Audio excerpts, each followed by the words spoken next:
کہ عرب کے لوگوں میں دو خامیاں تھی.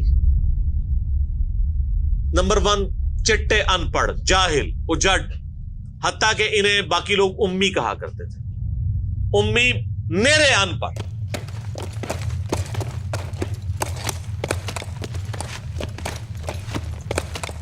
دوسری خامی تھی کہ یہ لوگ آپس میں لڑتے رہتے تھے، خاندانوں کے خاندان ختم ہو جاتے تھے. پانی پینے پلانے کے اوپر جھگڑا ہوا ہے تو 10 سال لڑائی ہو رہی ہے. یہ دو خامیاں تھیں. نمبر 1 چٹے ان پڑھ، نمبر 2 لڑاکو لیکن آپس میں. لیکن دو خوبیاں بھی تھیں. ایک خوبی یہ تھی کہ یہ ٹف ماحول کے عادی تھے، ریگستان کے رہنے والے، گرمیوں میں یعنی اتنے مشکل سفر کرنے والے، اونٹ کے اوپر مہینوں کے سفر، تھوڑا سا ساز و سامان کے ساتھ. اور دوسری خوبی یہ تھی کہ یہ جب کسی کو زبان دے دیتے تھے نا، پھر گردن ہی کٹتی تھی، پیچھے نہیں ہٹتے تھے، چاہے کسی دشمن کو بھی زبان دی ہے. اللہ نے ان کی یہ دو خوبیاں یوٹیلائز کر لی کہ زبان دی اللہ کے نبی علیہ السلام کو، انہوں نے جس نے دی، پھر گردن ہی کٹی ہے. اور دوسری خوبی کہ وہ ٹف ماحول کے عادی تھے لیکن لڑتے آپس میں تھے. اللہ تعالیٰ نے ان کی خامی کیسے پوری کی کہ ان کو ایک لیڈر ایسا دے دیا جس نے سارے قبائل کو ایک جھنڈے کے نیچے جمع کر دیا، اور جہالت کے لیے دور کرنے کے لیے ان کو ان کی زبان میں کتاب دے دی. اب جس نے سورہ بقرہ، سورہ نساء، سورہ مائدہ حفظ کی ہوئی ہے، اس کے سامنے کوئی کرسچن کا پادری، کیا یہودیوں کا پادری وہ بیٹھ سکتا تھا؟ جتنے ان کے دلائل تھے انہوں نے وہ زبانی یاد کیے ہوئے تھے. تو وہ لوگ جو اپنے آپ کو سمجھتے تھے کہ ہم بڑے علامہ ہیں اور یہ امی ہیں، ان امیوں نے ان کو علم میں بھی الٹ کے رکھ دیا صرف ایک قرآن کی وجہ سے. اور اللہ نے لیڈر دیا، سارے عرب قبائل جمع ہوئے. وہ عربی جو آپس میں لڑتے تھے انہوں نے کبھی یہ سوچا بھی نہیں تھا کہ اگر ہم ایک جھنڈے کے نیچے جمع ہو جائیں تو ہم دنیا کی سپر پاورز کو الٹ سکتے ہیں، رومن اور پرشین امپائر کو. اور دیکھیں سر پھر کیسے الٹا ہے انہوں نے.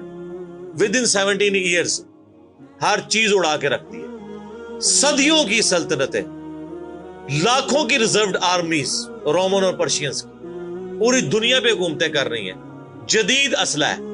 اور ادھر یہ بدو ہیں جن کے پاس اونٹ ہیں، گھوڑے ہیں، تلواریں ہیں. نہ منجنیق انہوں نے کبھی دیکھی، نہ ان کے پاس اس طرح کے ہاتھی بڑے بڑے جو پرشینز کے پاس تھے. بس چل پڑے، کلمہ پڑے اور نکل کھڑے ہوئے. پھر دنیا نے دیکھا کہ ہر چیز کو الٹ کے رکھ دیا، انہی کے اسلحے ان سے چھین کے انہی کو الٹ دیا. وہ ساری کی ساری بجلی کس نے بھری تھی ان کے اندر؟ اس کتاب میں.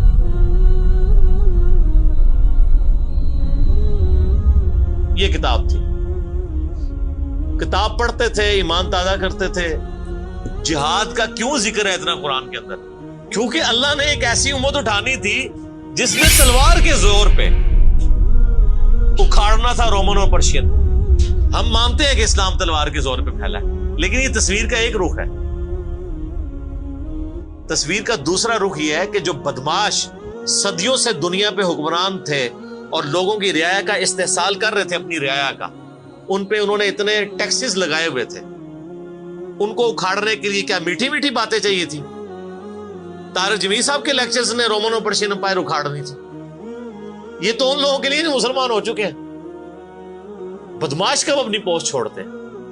ان کو پھر اسلحے کے زور پہ ہی اکھاڑنا تھا.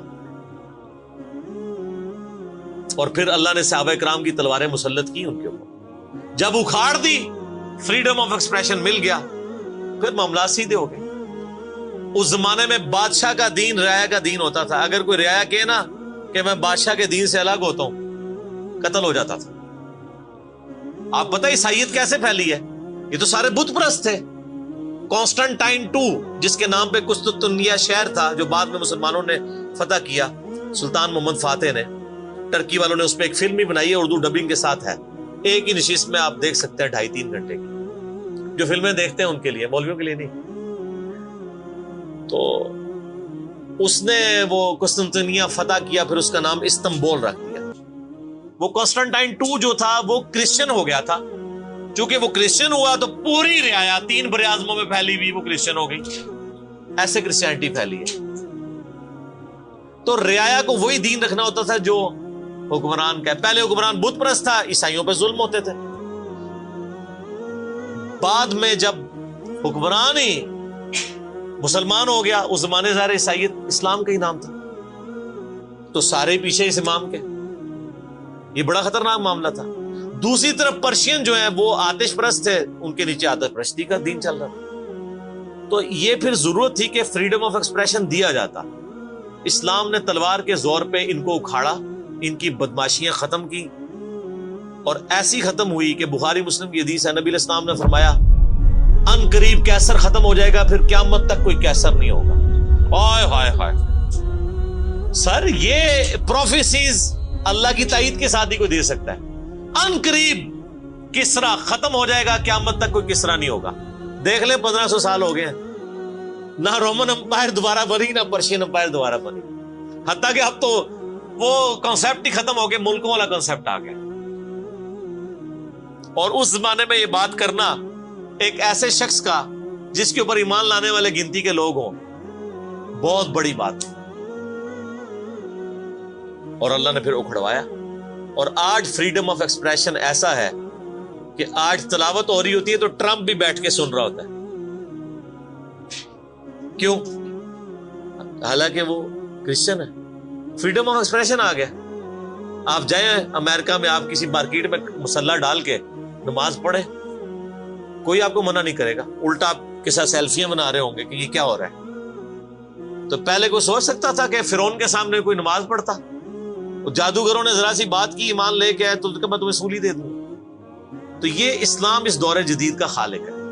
اور یہ دور جدید کو تخلیق جو اسلام نے دی ہے وہ قرآن کے ذریعے. ایک علامہ وحید الدین خان صاحب ہیں انڈیا کے، 90+ ان کی ایج ہے. انہوں نے کتاب لکھی ہے اسلام دور جدید کا خالق. اسی ٹاپک کو ایڈریس کی، کمال کی کتاب ہے وہ، اور پڑھنے سے تعلق رکھتی ہے. آپ گوگل سے اس کا PDF بھی ڈاؤن لوڈ کر سکتے ہیں، چھوٹی سی کتاب ہے. تو انگلش میں بھی ایک کتاب لکھی ہے گاڈ رائزز، خدا ابھرتا ہے. خدا پھر جو ابھرا ہے نا جی قرآن کے ذریعے. خدا کو تو خیر مخلوق کی ضرورت نہیں ہے، لیکن مخلوقات نے جو تماشا بنایا ہوا تھا نا، اس تماشے کو ہمیشہ کے لیے اللہ تعالیٰ نے اپنے پیغمبر امام اعظم سیدنا و مولانا محمد رسول اللہ صلی اللہ علیہ وآلہ وسلم کے ذریعے شرک کا خاتمہ کر کے قیامت تک کے لیے جو دین اسٹیبلش کیا اس کتاب کے ذریعے. اب یہ کتاب قیامت تک نبی علیہ السلام کا معجزہ ہے. یہ کتاب ہے سر جس نے دنیا پلٹ دی. اور یہ وہ کتاب ہے جو ہم صرف اپنی بچی کو جب رخصت کرنے لگتے ہیں نیچے سے گزارتے ہیں، ٹھیک ہے، اور چوم کے غلاف میں رکھ دیتے ہیں. اس سے زیادہ اس قرآن کو ہم کوئی اہمیت نہیں دیتے.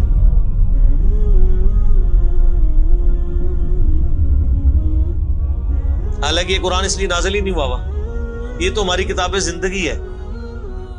لیکن ماشاءاللہ ایسی سازش اسلام کے خلاف کی ہے، کافروں نے نہیں، مسلمانوں نے پوری نیک نیتی کے ساتھ جنازہ نکالا دین کا، اور ایک سلوگن دے دیا قرآن نہیں ڈائریکٹ پڑھنا گمراہ ہو جاؤ گے. قرآن میں بڑی بڑی مشکل چیزیں ہیں، اس کو ہاتھ نہیں لگانا. یہ یہودی بات کرتے تو ہم کہتے ہیں یہ اللہ کے دشمن ہے. مسلمان کہہ رہے ہیں، ہم کہہ رہے ہیں بالکل صحیح کہہ رہے ہیں. وہ میرا کلپ آیا نا پچھلے، لیکن وہ جو ایک مولوی نے کہا ہے تو وہ اسلام 360 کے اوپر جو اس نے حملہ کیا ہے، تو میرا کلپ بھی اس پہ ریکارڈ ہوا ہے. تو پہلے تو لوگ کہتے تھے کہ ہم ہی باتیں کرتا ہے، اب تو ویڈیو میں لوگ ریکارڈ کرا رہے ہیں کہ جی قرآن ڈائریکٹ نہیں پڑھنا، آپ گمراہ ہو جائیں. اچھا آج تک آپ نے کبھی نہیں سنا یہ کہ فلاں مولوی کی کتاب ڈائریکٹ نہیں پڑھنی، آپ گمراہ ہو جائیں گے. یعنی مولوی کڈا سیاڑا ہے کہ اس کو طریقہ پتا ہے کہ میں نے بات کیسے سمجھانی ہے، اور اس کو ایسی کتاب لکھنی بھی آتی ہے جو گمراہ نہ کرے. اور اللہ کو ایسی کتاب نہیں دینی آئی کہ جو گمراہ ہونے سے بچا لے. قرآن میں کہاں ہے کہ یہ گمراہ کرتا ہے؟ وہ تو اللہ نے ٹانٹ کیا کہ جو قرآن پہ ایمان نہیں لاتے وہ گمراہ ہوتے ہیں. جو ایمان لے ہیں اور بات مان لیں وہ کیسے گمراہ ہوں گے؟ یہ تو تعریف کی ہے انہوں نے. تو اس کتاب نے جناب دنیا کی کایا کلب کی ہے، اور اس کا ٹیسٹ آپ تبھی فیل کر سکتے ہیں جب آپ عربی جانتے ہو تھوڑی بہت، یا پھر اگر آپ نے اردو میں ٹیسٹ لینا ہے تو آپ مولانا مودودی رحمہ اللہ کا ترجمہ پڑھیں، وہ اسی سوز و گداز کو ٹرانسلیٹ کرتا ہے اردو کے اندر۔ میں نے ابھی تک کسی اور بندے کے ترجمے کو نہیں دیکھا کہ جو ترجمے بڑے لوگوں نے کیا، مذہب بریلوی صاحب نے، شریف تھانوی صاحب نے، ان دونوں کے ترجمے تو ویسے ہی وقت کے ساتھ ختم ہو گئے اس لحاظ سے کہ اس میں تو کئی الفاظ جو ہیں وہ پرانی اردو کے ہیں، ہمارے نئے بچوں کو تو سمجھ نہیں آتی لکھا کیا ہوا ہے۔ ہم نے کئی سنگتیں ہلاک کر دی۔ سنگتیں پتہ کسے کہتے ہیں؟ نہیں پتا۔ کئی امتیں، انہوں نے امت کا ترجمہ سنگت کیا، اس زمانے میں وہ چلتا تھا، ٹھیک ہے۔ آج کل اگر آپ اعلیٰ حضرت کا یہ ترجمہ رکھیں تو لوگوں کو نہیں سمجھ آئے، لیکن مودودی صاحب نے چونکہ لیٹسٹ اردو میں ترجمہ کیا اور پھر وہ سوز و گداز ٹرانسفر کیا۔ میرا چیلنج، آپ کوئی قرآن کی صورت نکالیں اپنی مرضی کی، باقی ساروں کے ترجمے رکھیں، پھر مودودی صاحب کا بھی پڑھیں، تو آپ کو لگے گا کہ آپ کا دل تیزی سے دھڑکنا شروع ہو گیا ہے۔ الفاظ کے چناؤ، پھر اس میں جو ردم ہے، اور وہ انہوں نے تفہیم القرآن کے مقدمے میں لکھا ہے کہ میں نے دیکھا ہے کہ ہمارا نوجوان قرآن ترجمے سے لے کے بیٹھتا بھی ہے نا تو بور ہو جاتا ہے، تو ان کا میں نے سمجھا کہ کیوں ہوتا ہے بور، کیونکہ وہ تو پڑھ رہے تھے اردو میں، اللہ نے تو قرآن نازل کیا عربی میں، عربی اس نے سیکھنی کوئی نہیں ہے، اور اردو نے جو ترجمہ کیا ہوا ہے وہ انہوں نے ترجمہ کیا ہوا ہے ایز اے اسٹوری بک۔ یہ تو کتاب زندگی ہے، یہ تو زندہ کتاب ہے، بلکہ مسلمانوں کی زندگی کا سبب ہے۔ صحیح مسلم میں حدیث ہے، اللہ اس کتاب کی وجہ سے قوموں کو عروج دے گا اور اس کتاب کی وجہ سے لوگوں کو، امتوں کو زوال دے گا، جس کو ڈاکٹر اقبال نے پھر شعر میں کہا، وہ زمانے میں معزز تھے مسلمان ہو کر اور تم خار ہوئے تارک قرآن ہو کر۔ وہ زمانے میں معزز کون؟ صحابہ، اہل بیت، تابعین تبع تابعین، اور تم خار ہوئے کون؟ اسی، اور صرف اسی نہیں، ساڑھے بزرگ بھی۔ یہ نہ سمجھیے گا، ظاہر آپ تو ہم کہہ سکتے ہیں نا، ڈاکٹر اقبال کے زمانے میں انڈیا، پاکستان، بنگلہ دیش کے جتنے بابے زندہ تھے، آج تو کہہ سکتے ہیں مر گئے ہیں۔ ڈاکٹر اقبال جب یہ شعر کہہ رہا تھا تم خار ہوئے تارک قرآن ہو کر، تو وہ خار احمد بریلوی صاحب، اشرف تھانوی صاحب، یہ سارے لوگ زندہ تھے اس وقت، تو انہی کو ہی کہہ رہے تھے نا۔ حتیٰ کہ قرآن کے ترجمے کو بھی گناہ سمجھا گیا، یہ تو بہت بعد میں ترجمہ ہوا ہے، اس پہلے ترجمہ شاہ ولی اللہ دہلوی نے کیا۔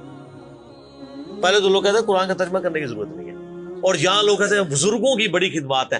ہم پوچھتے ہیں 1000 سال سے بزرگ یہاں بیٹھے ہوئے ہیں، کسی ایک بزرگ کا قرآن کا بخاری کا ترجمہ مجھے دکھا دیں کہ جی یہ سلطان بہو نے دیکھے نہیں قرآن کا ترجمہ کیا، یہ جی داتا صاحب نے بخاری شریف کا ترجمہ کیا۔ کیا انڈیا، پاکستان، بنگلہ دیش کے لوگوں کی زبان عربی تھی؟ فارسی تھی نا، تو کسی بزرگ کو توفیق نہیں ہوئی ہے کہ قرآن کا فارسی میں ترجمہ کر دے۔ اتنا بڑا چھکا میں نے مارا ہے کہ قیامت تک یہ روئیں گے۔ آندہ کو کہنا بزرگوں کی خدمات ہیں، ہمارے پرائم منسٹر صاحب بھی کہتے ہیں نا جی وہ فرید الدین گنج شکر کی بڑی تعلیم۔ فرید الدین گنج شکر صاحب نے کون سا قرآن کا ترجمہ کیا؟ اگر کسی نے قرآن کا ترجمہ ہی نہیں کیا، بخاری مسلم کا ترجمہ ہی نہیں کیا، وہ کیا خدمات کرتا رہے؟ وہ اپنی تعلیمات دیتے رہے۔ صحیح غلط اس کا فیصلہ ہم نہیں کرتے، وہ تو پھر میں اور طرف چل پڑوں گا۔ صرف جو خدمات والا ڈھونگ رچایا ہوا ہے نا، وہ میں آپ کو بتا رہا ہوں۔ جتنوں کے مزار بنائے ہوئے ہیں آپ نے، کسی ایک کا ترجمہ دکھا دے قرآن کا، تو یہ پھر انہوں نے جان بوجھ کے سیاست کی اسلام کے نام کے اوپر، اپنی باتیں کرواتے رہے۔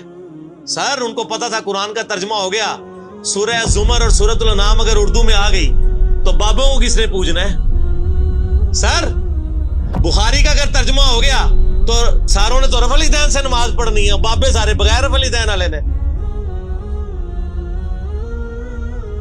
یہ وجہ تھی کہ بڑی ہوشیاری ہے انہوں نے، یہ نہ سمجھو بولے سمجھے، بہت ہوشیار سمجھے۔ اور دیکھ لینا پھر اب رزلٹ سامنے آ گیا، جدھر ترجمے ہوئے ہیں وہ کہنا نہیں پیو دادے تے ایتھے ہاتھ بندہ سی، اے ایتھے بندہ ہے، تو رزلٹ نکل آیا نا۔ اسی لیے بزرگ جو کام کرتے ہیں وہ حکمت سے خالی نہیں ہوتا۔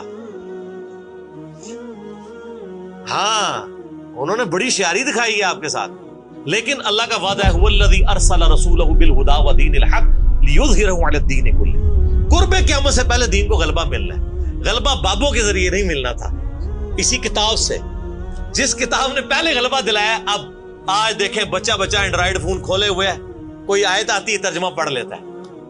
تو سر یہ خدمت تو پھر انہوں نے کی ہے نا اسلام کی۔ اچھا یہ اینڈرائڈ فون کس رحمت اللہ علیہ نے بنایا تھا؟ وہ کہتے ہیں بزرگ تے دنیا ہی کلب کر دے نگاہ مار کے. وہ بزرگوں نو لے آؤ تے ٹھیپا موبائل نیچے چلا سکتے. آپ مجھے بتائیں میں کسی بزرگ کو قبر سے نکالوں اور اس کو یہ موبائل چلا لے گا؟ آپ کا بچہ چلا لیتا ہے. اور کسی کا اگر اتنا ایمان ہے نا بزرگوں کے اوپر تو آج والے بزرگوں پہ بھی ہے. تو میں نے ان کو بڑی دفعہ مشورہ دیا ہے کہ بزرگ جو جناب دنیا چلا رہے ہیں تو میں ان کو کہتا ہوں آپ کو بزرگوں کے ساتھ جہاز پہ بٹھاتے ہیں. جب 10 کلومیٹر ہائٹ پہ پہنچ جاتا ہے یہ بوئنگ جہاز, جب پہنچے تو ہم پائلٹ کو کہے تو تے پائی بسم اللہ پڑھ کے تے پیراشوٹ نال کود جا. بزرگ چلان تے جہاز لینڈ کران, وہ کتنے لینڈ ہوئے گا جہاز؟ بزرگوں نے مریض بھی اس جہاز ہی نیچے بیٹھ لگے. جہاں تمہیں کہتے ہیں بزرگ دنیا چلا رہے ہیں ان کو بھی پتا ہے جہاز کو نہیں لینڈ ہونا. اور جو جہاز نہیں لینڈ کرا سکتا, میں کہتا ہوں کسی بزرگ کو آپ لا کے جہاز کے کاکپٹ میں بھی بٹھا دینا, وہ نہیں لینڈ کرا سکتا. ہاں لینڈ کرائے گا اگلے جہاں جا کے, وہ بھی وہ نہیں کرائے گا, خود ہی ہوئے گا. سب کہانی ہے, کہانیوں کا دور ختم ہو چکا کیونکہ اب ایک نعرہ عام ہے. کون سا؟ کہ نہ میں وابی نہ میں بابی, میں ہوں مسلم علمی کتابی. تو یہ علمی کتابی جب ہم کہتے ہیں تو وہ علم کون سا علم ہوتا ہے, وہ کتاب کون سی کتاب ہوتی ہے؟ یہ اللہ کی کتاب جس پہ ہم بات کر رہے ہیں. تو آپ دیکھیں میں نے اس پہ بھی 30-35 منٹ لگ گئے. اب آپ آ جائیں سورہ النبا.